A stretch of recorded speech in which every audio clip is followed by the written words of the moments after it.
नमस्कार प्यारे विद्यार्थियों। हमने पिछले वीडियो व्याख्यान में संसदीय प्रणाली की जो भारतीय स्थिति है, व्यवहारिक दृष्टिकोण है, किन किन बिंदुओं के आधार पर इसके व्यवहार को प्रभावित किया जाता है, राजनीतिक दलों के द्वारा या नेतृत्वकर्ताओं के द्वारा अपने स्वार्थों की पूर्ति के लिए और संसदीय गरिमा को उछालना, उसको अपमानित करना, ये सारी बातें दलीय व्यवस्था के आधार पर विभिन्न तरीक़ों से की जाती है। चाहे वह दल बदल का मामला हो या और भी अन्य हमने जो बिंदु अध्ययन में लिए, तो इससे राजनीतिक अस्थायित्व अस्थिरता का दौर बना रहता है, जो कि लोकतांत्रिक दृष्टिकोण को एक कमज़ोर स्थिति की ओर ले जाने में अपनी भूमिका देता है।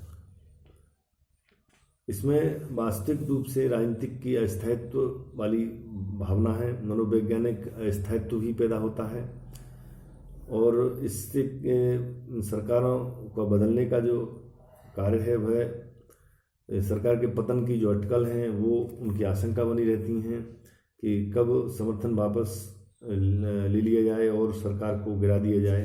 तो इस तरह से कार्यकुशलता का जो भाव है वह पूरी तरह से अपक्षय की ओर जाता है एवं पतन की ओर जाता है, और जिससे अस्थायित्व इतना घातक बढ़ जाता है कि राजनीतिक अस्थिरता का दौर पनपने लगता है। इसी परिप्रेक्ष्य में हम देखते हैं जो अगला बिंदु है कि जो राज्यपाल का जो पद है उसके गरिमा में भी काफ़ी गिरावट या अवमूल्यन की स्थिति पैदा हुई है। राज्यपाल राष्ट्रपति द्वारा नियुक्त किया जाता है तथा संविधान निर्माताओं ने राज्यपाल को दोहरी भूमिका प्रदान की है। राज्य के वैधानिक प्रधान की भूमिका, राज्य में केंद्र के अभिकर्ता की भूमिका। संविधान निर्माता यह मानते थे कि प्रथम भूमिका प्रमुख और द्वितीय भूमिका गौण होगी, लेकिन व्यवहार में जब कभी राज्यपाल की इन दोनों भूमिकाओं में विरोध की स्थिति पैदा हुई तब राज्यपाल ने प्रथम भूमिका को पूर्णतया भूल करके न केवल केंद्र सरकार बल्कि केंद्र के शासक दल के अभिकर्ता की भूमिका को निभाया। Professor KV. राव लिखते हैं, राज्यपाल की भूमिका उस पर निर्भर है जो पीछे बैठा व्यक्ति अपनी डोरियों से कर रहा है। इकबाल नारायण ने इस संदर्भ में कहा है कि उसे राज्यों में सरकारों को गिराने के लिए केंद्र के कथित षड्यंत्र के रूप में देखा गया है। 1958 में केरल के राज्यपाल का आचरण, 1967 में राजस्थान के राज्यपाल का आचरण, 1982 में हरियाणा के राज्यपाल का आचरण, 1984 में जम्मू कश्मीर व आंध्र प्रदेश के राज्यपाल का आचरण हम देख सकते हैं। 1996-98 में उत्तर प्रदेश के राज्यपाल रोमेश भंडारी का आचरण। ये सारे आचरण इस बात को जाहिर करते हैं कि राज्यपाल का जो पद है वह किस तरह से गिरावट की ओर गया। अब हम देखते हैं संसद में जो विधानमंडल हैं, संसद केंद्र स्तर पर और राज्यों में जो विधानमंडल हैं उनकी जो कार्य करने की जो क्षमता है, उनकी शैली है, उनके जो इसमें गिरावट आई है कार्य करने की शैली में, उसके परिप्रेक्ष्य में जब हम देखते हैं तो जो विवाद की स्थितियां बनी रहती हैं, तो व्यक्तिगत दोषारोपण का मामला हो या कमियों को ढूंढने का हो।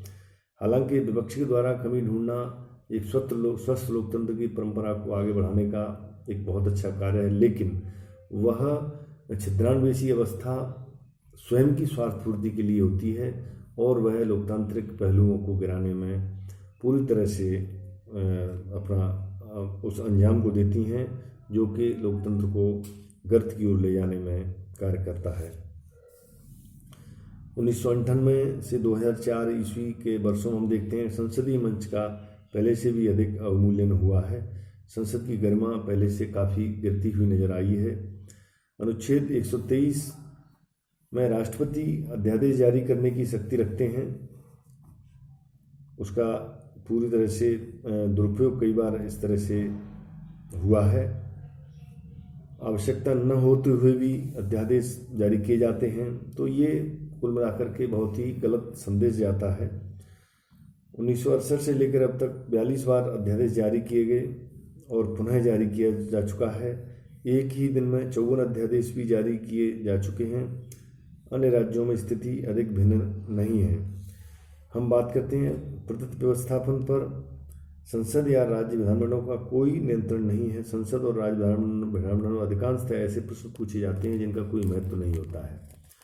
हम ये भी आंखों से देखते हैं कि कई बार संसदीय जो प्रश्न माला होती हैं उसमें जो सदस्यों द्वारा प्रश्न पूछे जाते हैं जिनका कोई औचित्य नहीं निकलता है। और इतनी लंबी लंबी प्रश्नों की फेहरिस्त होती है जिसमें कि तत्कालीन जो विभाग से पूछा गया है उसके जो अधिकारी हैं उनके द्वारा उनके आंकड़ों को एकत्रित करना और उनमें काफ़ी समय खराब करना और वह संसदीय प्रश्नों के उत्तरों को लेकर के जो एकत्रित स्वरूप होता है उसको फिर विधानसभा में मंत्री के द्वारा उनको स्पष्टीकरण करना। लेकिन उनमें कुछ ही बातें ऐसी होती हैं जो जनता के हित की हैं। हालांकि स्पर्श सारी बातें करती हैं लेकिन ज़मीनी धरातल पर वह कितना उनके प्रयोग में आती हैं, लेकिन समय कितना बर्बाद हुआ, ये मूल दृष्टिकोण हमें देखने के लिए सोचने के लिए मजबूर करता है। ये अत्यावश्यक है कि इस तरह के प्रश्नों का करना कि जो वाजिब हैं और तत्कालीन स्थिति में उन पर उत्तर देना, उनको प्रयोग में लाना, उनके लिए कानून बनाना कितना सार्थक है, कितना काम आने योग्य है। ये सारी बातों को देखते हुए अत्यावश्यक प्रश्नों को ही वहाँ पर उठाने का कार्य होना ज़्यादा श्रेयस्कर रहता है। और हम देखते हैं लक्ष्मीमल सिंघवी ने इस संदर्भ में लिखा है, स्वतंत्रता के पश्चात विधायकों की गुणवत्ता में काफ़ी ह्रास हुआ है जो चिंता का विषय है। राजनीतिक दल चुनाव में अपने उम्मीदवारों का चयन योग्यता के आधार पर नहीं करते। विधायकों में प्रतिभा, विदग्धता और लगन का अभाव पाया जाता है। हमारे लोक प्रशासन के गिरते हुए स्तरों का यह एक प्रधान कारण बन जाता है। फिर है राज्य में जो मंत्रिमंडल हैं उनमें कुछ अवसरों पर केंद्रीय मंत्रिमंडल में भी सामूहिक उत्तरदायित्व का अभाव पाया जाता है। और फिर हम देखते हैं कि दलीय पद्धति है उसमें संसदीय व्यवस्था का अनुकूलन नहीं मिलता है। इसमें नॉर्मन डी पॉमर कहते हैं कि अब तक स्वस्थ दलीय व्यवस्था उभर कर नहीं आई है तथा निकट भविष्य में भी ऐसा हो सकना कठिन मालूम होता है। 1996-2004 के वर्षों में तो हम यह सोचने के लिए बाध्य हो गए कि क्या कोई दलीय व्यवस्था शेष भी है, दलीय व्यवस्था है या गुटीय व्यवस्था है। तो ये यथार्थवादी राजनीति के दृष्टिकोण हैं, बिंदु हैं, इनके माध्यम से हम यह देख सकते हैं कि वास्तव में बड़ा चिंता का ये विषय है। फिर हम देखते हैं संसदीय व्यवस्था का वैकल्पिक रूप जो अध्यक्षात्मक व्यवस्था का सुझाव देने वाली बात है। तो इसमें नान की पालकी वाला लिखते हैं, शासन में आवश्यक स्थिरता और दृढ़ता लाने तथा दलबदल जैसी प्रवृत्तियों को रोकने के लिए भारत में अमेरिकी ढंग की राष्ट्रपति प्रणाली सबसे सार्थक सिद्ध होगी। उद्योगपति JRD टाटा,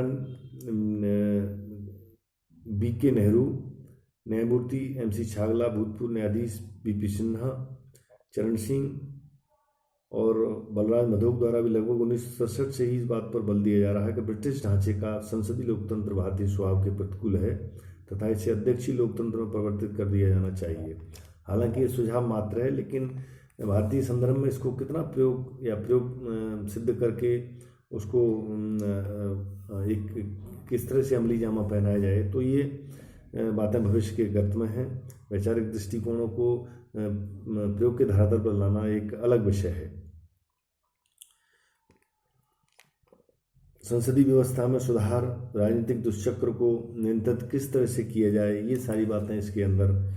अब हम देखते हैं जो सुधार के प्रयासों की बात है, जैसे कि व्यवस्थापक के निम्न सदन के प्रति मंत्रिमंडल के सामूहिक उत्तरदायित्व का सिद्धांत बनाए रखते हुए भी उपयुक्त विधि द्वारा लोकसभा और विधानसभा की प्रक्रिया में नियमों में परिवर्तन करके यह निर्धारित किया जा सकता है कि मंत्रिमंडल का कुछ न्यूनतम कार्यकाल होगा।